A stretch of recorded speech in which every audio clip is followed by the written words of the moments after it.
Hey, everybody, and welcome to the Power of Women in Insurance podcast. This week, we are talking to Cassidy Arbeli out of Las Vegas. And this is a woman, if you are in the insurance space, you will know this woman is everywhere at all times, doing everything. She's got kids, she's got businesses, she's got a marriage, she's got a life on top of that. So today we're going to talk about how she does it all and all the cool things that she's doing. So Cassidy, I am super excited to have you here today, and thank you for joining me. I'm so excited too. This is going to be awesome. So Cassidy and I actually kind of connected at the innovation conference that was last month. If I can imagine, it's already been a month. And so it has already still been a whirlwind. We've had Thanksgiving. We have all sorts of things going on. But when we were there, we literally just said, oh my gosh, I've got to talk to you a little bit more.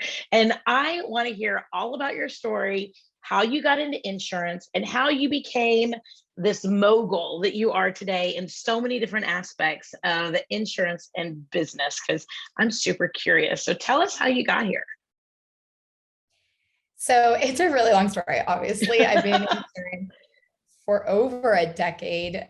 So I'm not going to bore everybody with the long drawn out story, but I was a school director for a cosmetology school. My family was in the beauty space for a really long time, grew up getting my hair done, nails, like skincare, all the great things. I'd walk in there and grab products off the shelf and go home, and it was great. So I kind of grew up as having parents as entrepreneurs and really watching them grow businesses and do all that. And I graduated with a bachelor's in industrial psychology. And I went into being a school director for a cosmetology school. I was like, I'm never going to do hair. That's just not what I want to do. I loved education. I loved learning. And so that's what went together, right? Like I can help manage a school and a business, but also make a huge impact on people who are trying to get in that industry because I had experience and knowledge in what it takes, more or less. And I ended up having a tough time right after I got married, trying to get pregnant, had some miscarriages, different things like that. And so I ended up leaving to just take some time for myself. Right. And I got pregnant with my first daughter. I think it was just anxiety, all the things, right? And I started doing business consulting, and I really wanted to do that originally for my career and build a business around that. I love talking business. Like that is the one thing. If people always ask in different groups or things, if there's one thing you could get up and talk about with no preparation for 30 minutes, what would it be? I'm like, business, 100%. And started gaining clients, different things like that. And I really loved it. And in conjunction to that, I also started a mommy blog. I really was loving the online digital space, building businesses on that. And blogging was like a huge thing. This was back in 2011. And somebody reached out to me from State Farm, and she was a recruiter, and she was like, well, have you ever thought about going in insurance? I'm like, what? No, absolutely not. Never in my life. And we had been a client of State Farm's with my family and our businesses. And then when I got my first car and all the things for years. And I was like, okay, well, how much is it to invest? And what does it mean? And they were giving me a book of business. So I did all this research, and I went and met with our current agent at the time. And she showed me how much money she was making, what she did every day. I mean, really laid it out for me, which was amazing. And I was like, you know what? I can still do my consulting. I can still do different things. Like, let's go for it. It's a low investment. And this was going to be the first time where it was really like my business, like my own thing. And I became a State Farm agent. I was a State Farm agent for about 6 years. Wow. And my daughter was 13 months when I decided to go for it. There was a 9-month program at the time. Now I think it's like 9 weeks. And as soon as I accepted and I started making plans to go to Tempe, Arizona every month for the training and all the things you have to do, I found out I was pregnant again.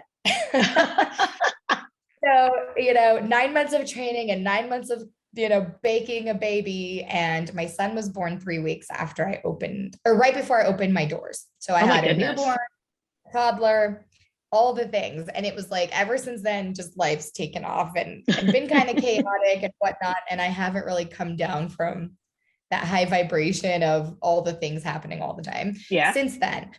But 6 years in, I was sending a lot of business out the door. We were top in the West Coast region for commercial for 3 years straight. And as you know, a lot of business was going out the door. Yeah.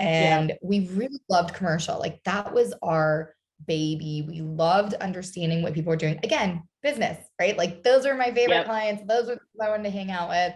I loved seeing businesses grow. It was important to me to really help these business owners like do business fearlessly, not be afraid to make Mm, decisions, to grow, take risks, right? On a yeah. certain level that we can help protect them. And so the conversations were different, the type of clients were different, and we decided to go independent so that we could really serve them and niche down. And we did that. And we replaced walking away from State Farm, you don't take your book. Yeah, So right. No, I you walked can't. And you have a non-compete and all that too. So like, and you're not taking down the State Farm legal system. So you can't touch that for a little while, at least, yeah. Yeah. And I was terrified, but I knew in my gut this was the right decision. Yeah. And we replaced our book within a year and a half, and it was Wow, 5 million. nice.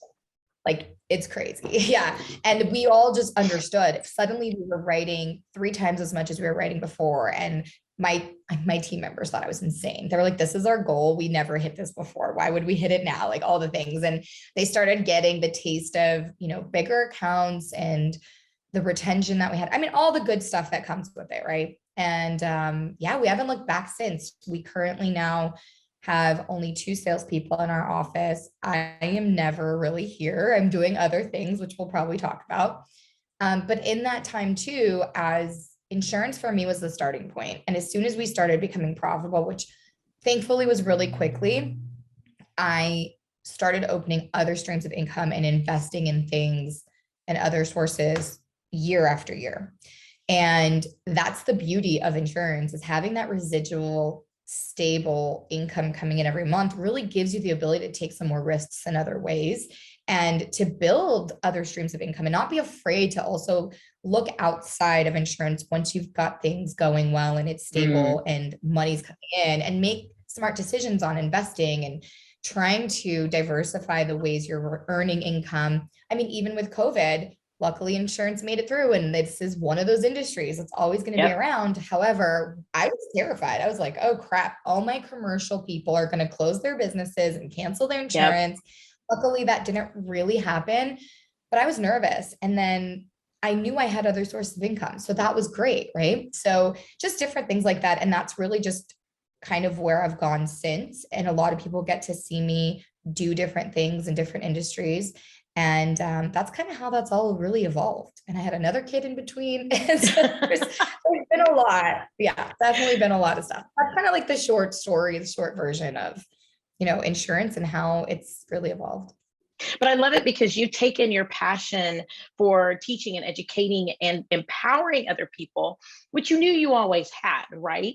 And you've taken that and you just kind of transitioned businesses or transition industries to be able to really take your passion then and do a similar thing in your own business and your own structure, specifically that still serves your inner passions and can really empower people to level up and to really achieve their own dreams. So you're doing so many similar things, just a different industry. And I think that's so cool. And that's one thing I wish that people knew about business, is that business, there are just so many fundamental points of business that no matter what your product is, you can duplicate that and do that somewhere else. And insurance is one of those types of products. But yes, what we sell is an individual product, but the business side of it is business. I mean, and you can duplicate it and you can teach it. And it's so much fun to watch other people thrive. And so now I know that we mentioned there's so many other things.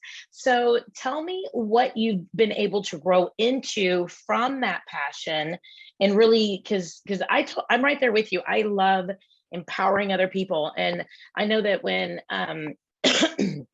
excuse me, when I have my breakout at innovation, and I say this all the time, I've done podcasts on it and all these other things, is that I always feel like so many people create their why to be about a time sensitive type of event.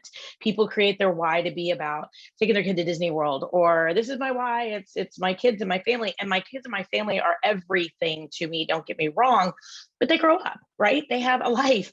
They deserve to have a life, right? So and I had my babies young. I had my first one at 19 and my second one at 25. So by the time I hit that mid 40s, because I'm unfortunately 48, but once I hit that mid 40s, my babies were grown and they kind of moved out. All of a sudden, it's like there was just silence in my life.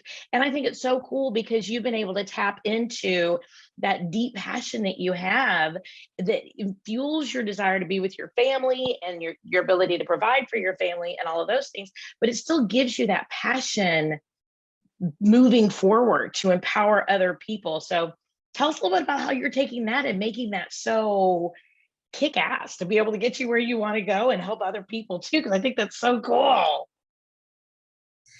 So, you touched on so many points that I'm like, we could dive into this. It'll be a whole nother episode. But exactly. What really got me to switch into independent, and this kind of all ties back together, was like, especially in the captive world, you have this carrot that's put in front of you, and everybody is working really hard to get the awards and achieve the bonuses and get on the top of all the reports and all the things that the company wants from you. And then they kind of say, well, if you hit all these things, you're going to make a lot of money. And it's not always true. And they want you to invest a lot of money. And so you are not always profitable, even if you hit these things, because you have to spend a lot of money to get there. And it's not always realistic. That's why there's only certain people at the top. Right. And I really sat back and I was like, what do I want?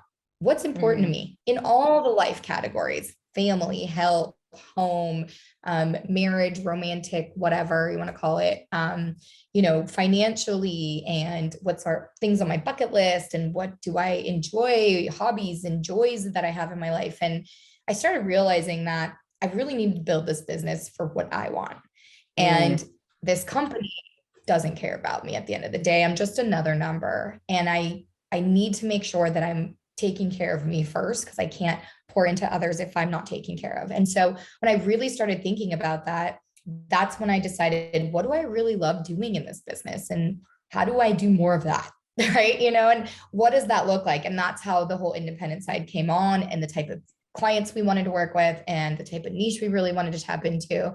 And then everything blew up. And I always say the riches are in the niches, or niches. That just rhymes better. However you say it, but because I've experienced it myself, and it's truly incredible. And you can build whatever you want in your life. You just have to identify the things that you want, which is the hard part. And then once you identify what that is and you're intentional about the things you do, you can create the strategy, and then you can create the action plan, and you start building momentum and consistency in doing those things. And then life starts changing.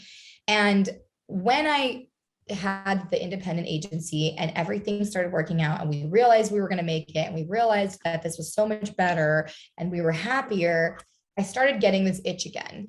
And the itch was really, how do I show up and start doing consulting again? Two reasons that came up. One, because that was my passion. I wanted to talk more business, not so much just my business. And I wanted to help others. It's always just been my thing, because I wasn't helped a lot when I was younger, littler, growing up, building businesses, whatever. I did so much on my own, and I was lonely, and it didn't have to be that way. And I also was looking for women. Like, I wanted a tribe. I wanted those friendships. I wanted to be able to hang out with women who were like-minded, who I didn't just talk to about, well, what recipes did you make for dinner last night? And like changing diapers and like, like the typical like mom stuff, which I talk about and is important to me, but like something more than that. And women that are in business just happen to speak to me because I enjoy it. Right? So I find that commonality, and I know there's so many more out there, and it's just so inspiring and so motivating and so amazing. And I started getting this itch, and I really thought about, well, I know that there's not a lot of things in the insurance space that really teach you business. They teach you sales. They might teach you marketing. They get a lot of pieces, and there's a lot of people that are very good at what they do, experts, amazing examples, role models, mentors, coaches, what have you. But I know that from not just building my agency, but building other businesses, like you said, when you can really learn those foundational, fundamental things, you can duplicate them in other industries, especially if you're great with processes and you understand how to lead. And I mean, all those bigger things, right? And I really wanted to serve women because I feel like they're underserved, they're underrepresented.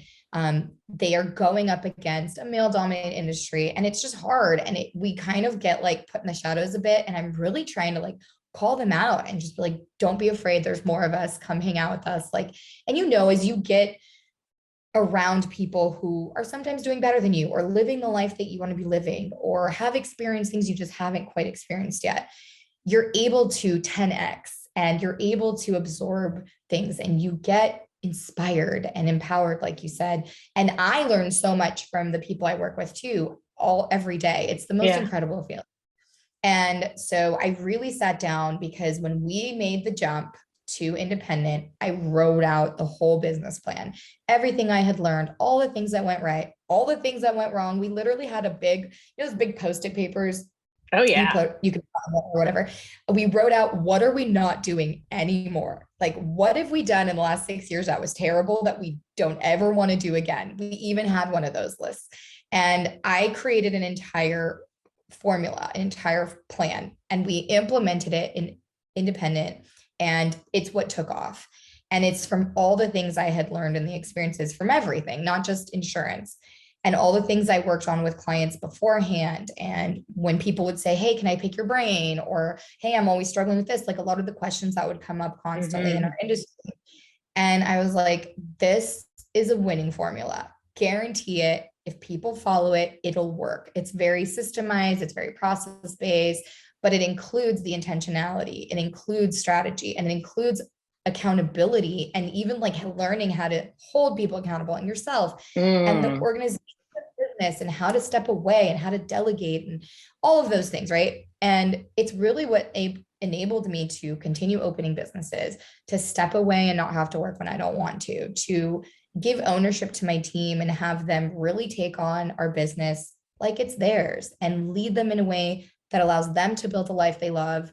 And that loyalty and me just know that I am part of something bigger. There's more people that are on board here that matter.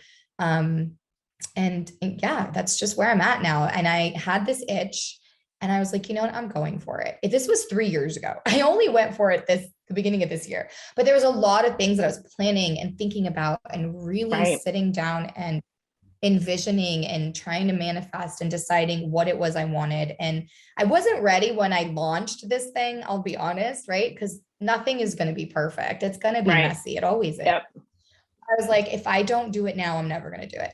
And it has been the best thing I've ever done. I have made the most amazing friends and connections. And I see people thriving that were not beforehand.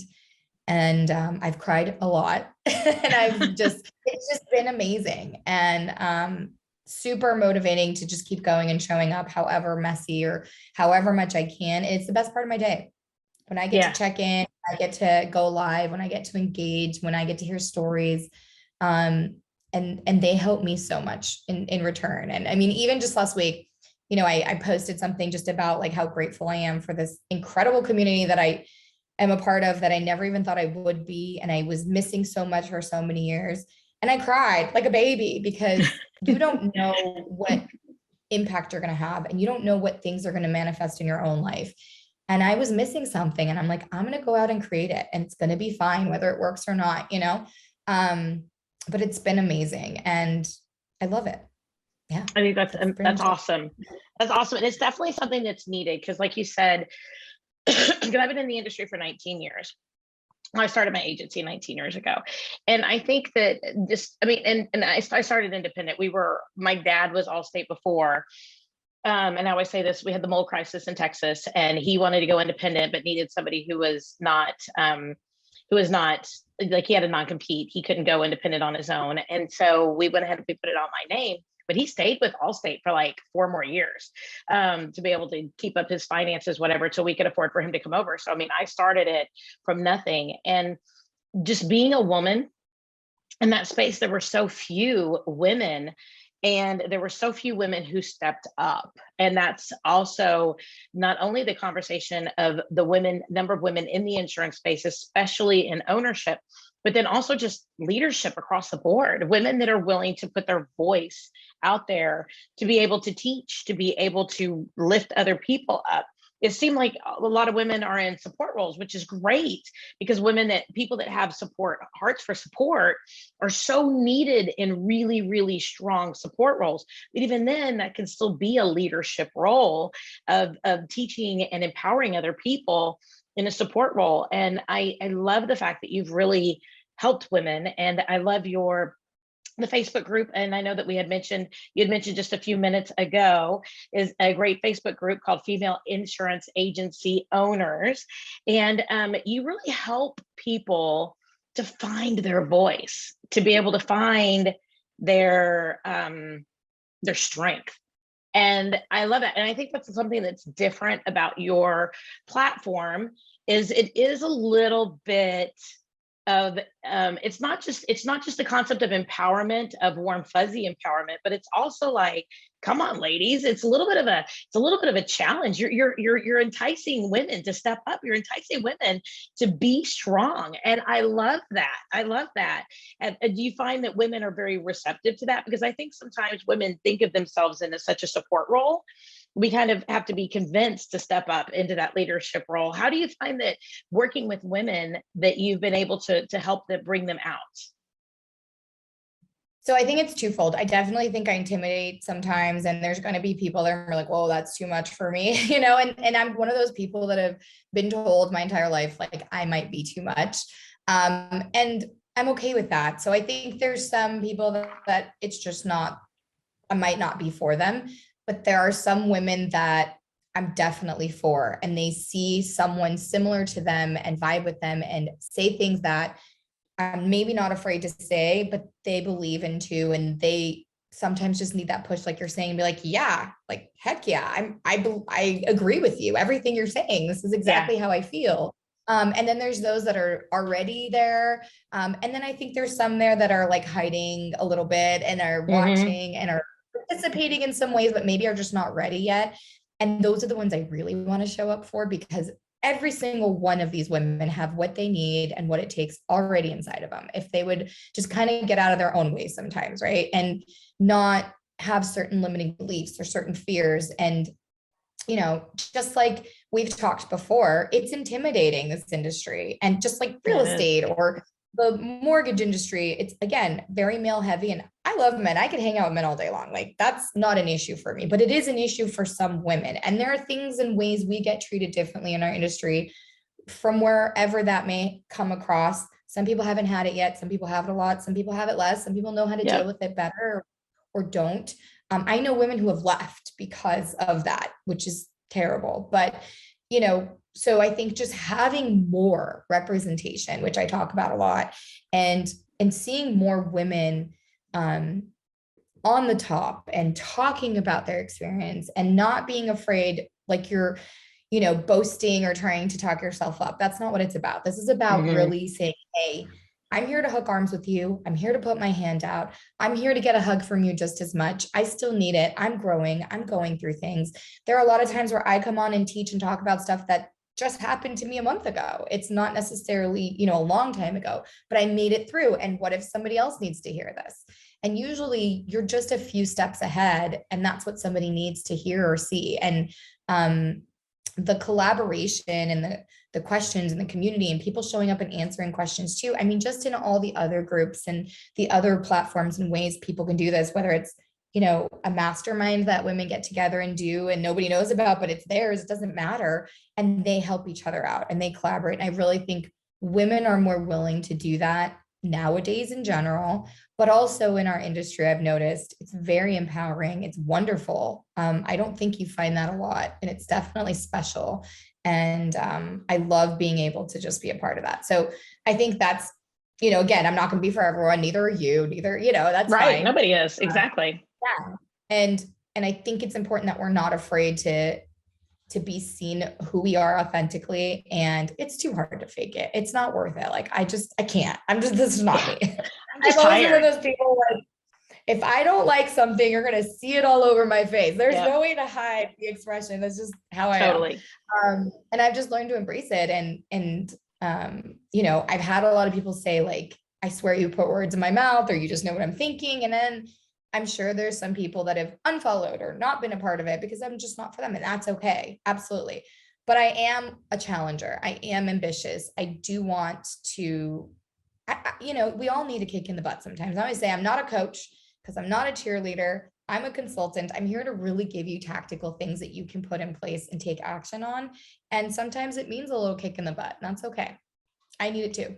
You know what? And we all do need it. And sometimes we receive it whenever we give it, right? Sometimes I have conversations with people and they say something, I'm like, oh, dag, I needed that because I'm just not in that space right now, you know? And I think we get as much as we give. And I think sometimes by giving, like for me, I was always told I was a lot growing up. Like I always told, Teresa, be quiet. You're a lot. My voice carries across a room. I mean, and typically, and you know, it's just one of those things where I had to learn as an adult that that really attracts certain people. It's not an off-putting thing, you know, and when I was a child or so, even as a teenager, I thought that that was a negative thing. And as an adult, I've had to grow into the fact that that's actually a very that transparency, that honesty, that realness is very appealing to a lot of people because especially in business, we all feel like we're being sold. We all feel like we're being manipulated in one way or another. And being that honest, that forthright, that just really this is what you get, I think is just an authenticity, especially in coaching and especially in business relationships, that really helps us connect with other people. And just like you said, you have a niche for your business, right? Just like you said, you have the riches and the niches, right? That's the same thing with your programs, is you're attracting those people that are appealed to your personality and to what you offer and the way that you consult or bring people up. And that's where they're going to find that success, is the people who are a part of your niche, who are part of your space, who want to be there because they're willing to do the work and they're willing to hear that message, get that kick in the butt, maybe even give you a kick in the butt on the way through that process. And together we're all better at the end of the day. And I love that because that's the message I get from the stuff that you put out all the time. It's just we're better together all the time. Let's do this together. And you know, it may not be easy, but you know what? We're going to pull each other up out of the mud if that's where we are, you know, and then we're going to clean each other off and we're going to do it all again tomorrow, you know. And I think that's just amazing, especially for in a woman's space, in an industry that it just doesn't have as many women in it. I love that community.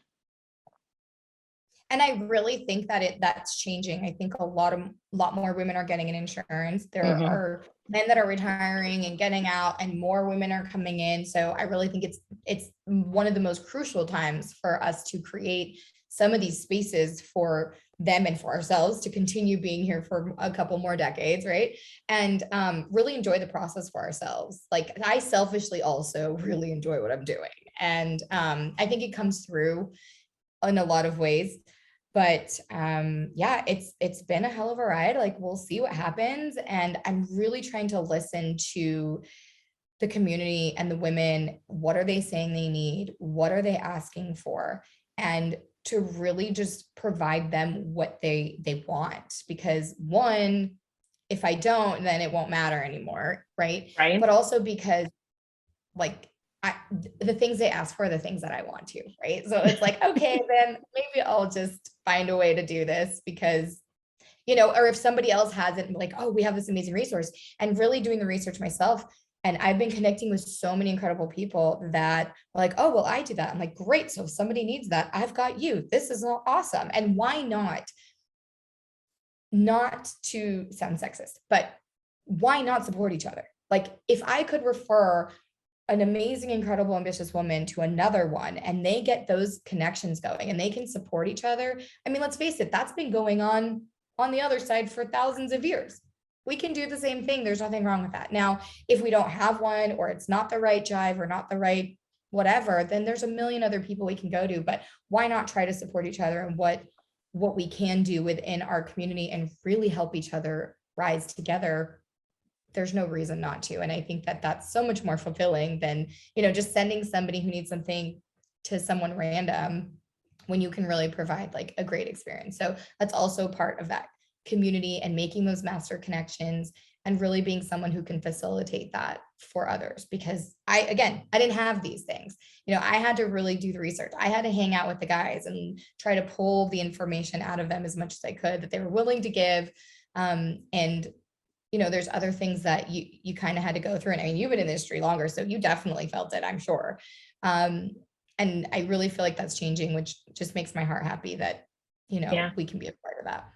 Absolutely. So what's the number one challenge that you find people that you work with? What's the most common challenge that you find that people need to overcome that you find that you work with? As far as just the most common thing that you're seeing out there right now? Because I think we all have different challenges, but sometimes it's nice to know that we have the same challenge as somebody else. We're not, we are unique in the sense of how we deal with things as individuals, but at the same point, we have a lot of the same challenges. So I would love to be able to talk a little bit about that. What is the most common and or some of the most common challenges that you find that women have in the insurance space? It's their mindset. 1000%. 90% of what I do sounds like it's not mindset, but it's mindset.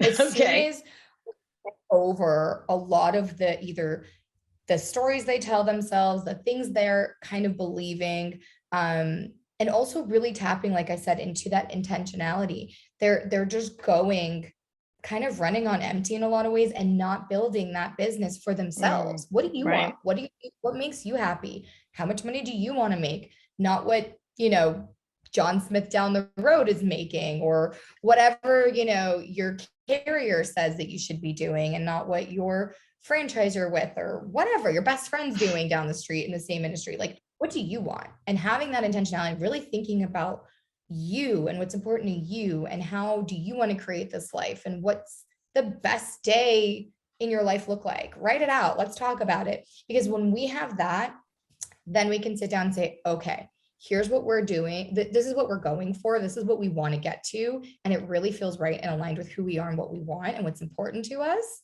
and our values and our personal beliefs, not everyone else's. And now we can create that strategy to start chipping away at creating that. And you do that through your business. And that's what I think is the one thing that if everybody would kind of shift a little bit of focus, because they'll be like, I just need to make sales, or I just need to figure out my marketing. And yes, those are important for business. But if you don't have that entire piece of why you're going and where you're going, then it doesn't matter. You're going to end up somewhere you don't want to be. And so like my tagline kind of came up with the idea, the program's called Agency by Design, because we want to design it and not just have it be something that happens by default, right? So it's just kind of like, because that's where I was. I started State Farm. I went after all the things, and suddenly I was, I had this agency in my lap, and I was like, I don't recognize this. I don't know why I'm doing these things. Yeah, I'm making money, but I'm not happy. This isn't what I thought it was going to be, right? All of those thoughts and ideas in our head, and or not making money and struggling and suffering and or not knowing what is happening. And you just kind of keep going. And that's when I said, nope, I'm done. I'm going to design what I want. I'm going to do it for me. It's going to be intentional. I'm going to constantly make sure I'm aligned. And that takes some refining and finesse. It's not as easy, obviously. Otherwise we would all do it. But a lot of it all starts in your head. And if you can really get rid of the clouds, get rid of all the things, and sit down and figure out who you are and what you want and what makes you happy and how do you create that. And then you just go, you just take action. Again, even if it's messy. And when I got that bug and I was like, look, this is something I really want to do. This is important to me. I think that I'm not the only one. I can't be the only one. Otherwise I'm just crazy, which is possible. My husband says I'm crazy all the time. But when suddenly I was like, oh, this is working.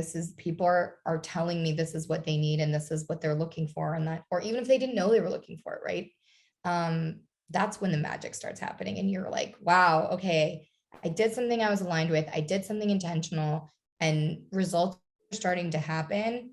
That's when it's amazing. And all of my clients usually hit that mark, even last week.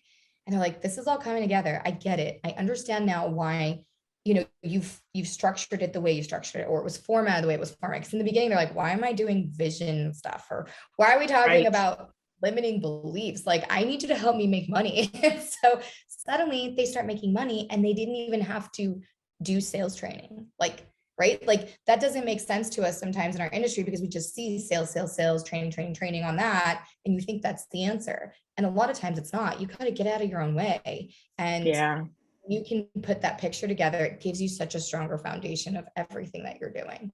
And two, it helps you not get off of that path and start getting, shiny object syndrome and the whole squirrel thing. And you're trying all the things, because when you're in alignment and you know exactly where you're going, you know how to say no to things, because it doesn't fit. It doesn't work. It's not going to make sense. So you can start saving more money, become more profitable. I mean, everything starts falling into place. So I really think that's the biggest thing. People come into this industry, they're probably really good at sales, they're not great at business, and they don't spend time really thinking about what they want. And I think sometimes a lot of people come into this industry too, who've come from a captive type situation like what you have, either with one of the big captive companies, and they still in their mind are working excuse me, for that goal that somebody else set for them with this other business. But then they think, oh, I'll be making this much money when I get there. But then they don't think about the lifestyle that comes along with that process, or the bondage, or the responsibilities, and they don't pre-plan for those things, because again, they're not working on their values. They're working on still somebody else's imagery of what they put into, and they go, oh, I can go out there and I can make more money doing it on my own. But they don't think about, why do I really want to do this? And what do I want out of it? They're still just trying to chase somebody else's nut from another business. They just thought they could do it all by themselves. And they don't think bigger and think, I'm creating this and I can do whatever I want to do with it, right? I mean, we hear all the time about, when is enough enough? When is, when do we lay back? When do we relax? When are we happy? And I think if we don't know what we want, then how will we know if we're ever going to be happy? I mean, you hit it exactly on the head. Yep. 100%. Because I mean, if I'm always going for this, I have to have a 25% increase from last year. But if I make enough money and I'm happy, why would I stress myself out for that if that's not something I truly want? It's just, I know that maybe I came from an environment that said I needed a 25% growth every year. But why? If I hit a number and if I'm happy, and maybe I have a passion for something else, like you with coaching, and consulting, why not? 100%. And that's another thing too, is like, a lot of people are like, oh, well, what's so interesting about the insurance industry, or this or that, or what got you into it? And I tell them, I'm like, why I love it so much is because this has given me what I needed to really do what I love, right? And be financially stable and allow myself to then take some other risks. So it may not be that the insurance is the most interesting or the most glamorous or whatever, but like, this was something that gave me other things that I get to love and enjoy. And if, again, I didn't know that and I didn't take the time to do some of that work, you wouldn't know. And you hit it right on the head. It just like in business, when you say, if you don't have a measurable number or some way to measure the success of the things you want to achieve in your business, you're not going to know when you got there. You're not going to know how well it's going or not going. And so if you don't have those things too, for just your life and the things you want.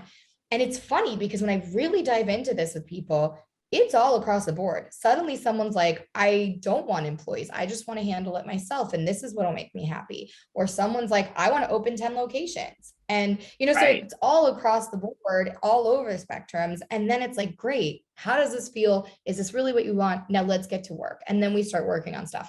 But if you don't do that and you just start getting to work, it's not going to end up what you want it to be. And that's the difference between really having strategy and taking the right action than just winging it and being stuck in the whirlwind of the stuff we do every day. And I think that's really the biggest issue, because again, you can get into this industry very easily if you want to, but to know how to run a business and to be a leader and to be able to be the CEO and create the life and the business and agency that you want, that takes a little bit more skill and time and deeper connections within yourself and the people that you bring on, and having really good awareness about what it is you're trying to do. And I love how you put that awareness of what it is that you want to do, because I think to me, that's the key to success, period. I don't care if it's with having kids. I don't care if it's with being married. I don't care if it's with a fitness workout, right? I mean, a fitness journey, which I mean, obviously I'm not the best at that either. But the concept is that no matter what it is, if we can sit back and say, what do I want? Then we know what we can work on. And I think, I love the fact that you start off your program with that, because that visioning, that dreaming, I think sometimes we don't allow ourselves to dream because we are afraid that we won't achieve our dreams. And it's almost like we put so much extra pressure on ourselves to achieve a dream if we allow ourselves to dream. But when we allow ourselves, I love this. I was actually talking about this with my husband over lunch. That there's a guy, John DeMartini. I absolutely love him. I talk about him all the time. And he says that if you have a why, to write down 100 reasons why your why is important, or 100 reasons why you want this. Okay. And when I first heard that, I was like, oh my gosh, 100 reasons. And his point was, whether or not you get to 100 or not, the point is you're going to push yourself in so many different directions of knowing why this is important to you, that it will ingrain that so deep in your soul that you will not have a choice to not pursue what it is that you really truly believe in. Because if this is a value of yours, if this is a dream, then the reality is everything in your body will gravitate towards that. And if we can embed that so deeply in our psyche and in our soul, then we're going to gradually make choices that just automatically bring that into fruition. It's not that it's going to be a ton of work. It's going to be that everything else is unattractive to us. Those other shiny objects, those other things are going to be so much less important and so much less shiny, because we are so ingrained in what it is that we want. And I love that you start your program with that, because I think that is so fundamental for being able for people to really be able to dig deep and get what they want out of life. Yeah, I think women are the best at this. We have much better intuition and we're much more nurturing. And I think that 90% of the work, like I said, is really just making decisions. People are sometimes afraid to just again, stick the flag in the sand and say in the ground and just say, this is my conviction. This is what I'm doing. This is what's important to me, and not looking to the sides. And I say, keep up with the Entrepreneur Joneses, because especially in our industry, I like that. Especially in our industry, it's very easy to see what everyone else is doing, and you try to emulate what everyone else is doing. And why it's like trying to put clothes on that fit someone else to fit on you, right? So like, you got to try them on a little bit, of course, and see what your style is, but most people don't take the time to do that. And so I mean, we can talk about this for hours, but I think they get it. Yeah. But yeah, I love it. I would say is the biggest struggle for sure. Yeah. So now you have a podcast, you have the business consulting firm, you have your agency, but if people want to reach out to you directly, connect with you, get to know you, how can they find you online, or how can they connect with you with your different programs?